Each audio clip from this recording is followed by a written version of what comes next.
Hello bachon, let's read this question. The question says that bromoform has normal freezing point of 7.734 degrees Celsius and its Kf is equal to 14.4 degrees Celsius per m.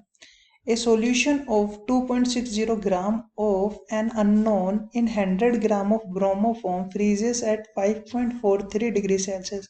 What is the molecular weight of the unknown?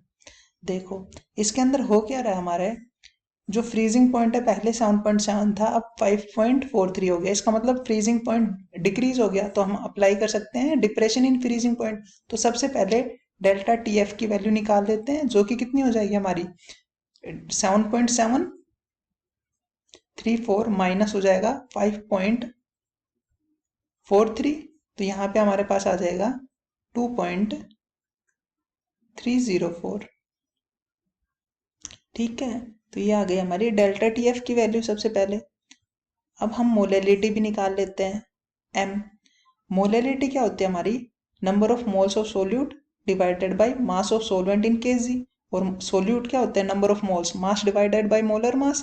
तो और in simple हम बोलते हैं weight divided by molecular weight into 100,000 divided by mass of solvent in KG, but यहाँ पे ग्राम में इसलिए 1000 से हमने डिवाइड करते हैं, तो यहाँ पे ये हो जाएगा WB। ठीक है, अब देखो यहाँ पे मोलैलिटी क्या हो जाएगी हमारी? ये तो हमारा WA क्या है?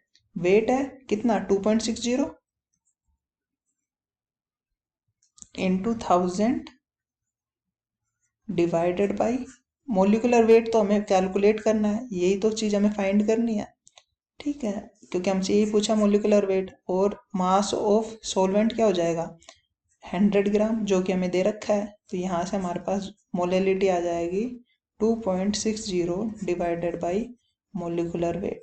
अब देखो हमें पता है delta T F is equal to K F into M होता है, ये पता हमें 2.304 आ गया हमारे पास। के एफ की वैल्यू हमें दे रखी है 14.4, एम हमने निकाल लिया कितना है 2.60 डिवाइडेड बाय मोलिकुलर वेट।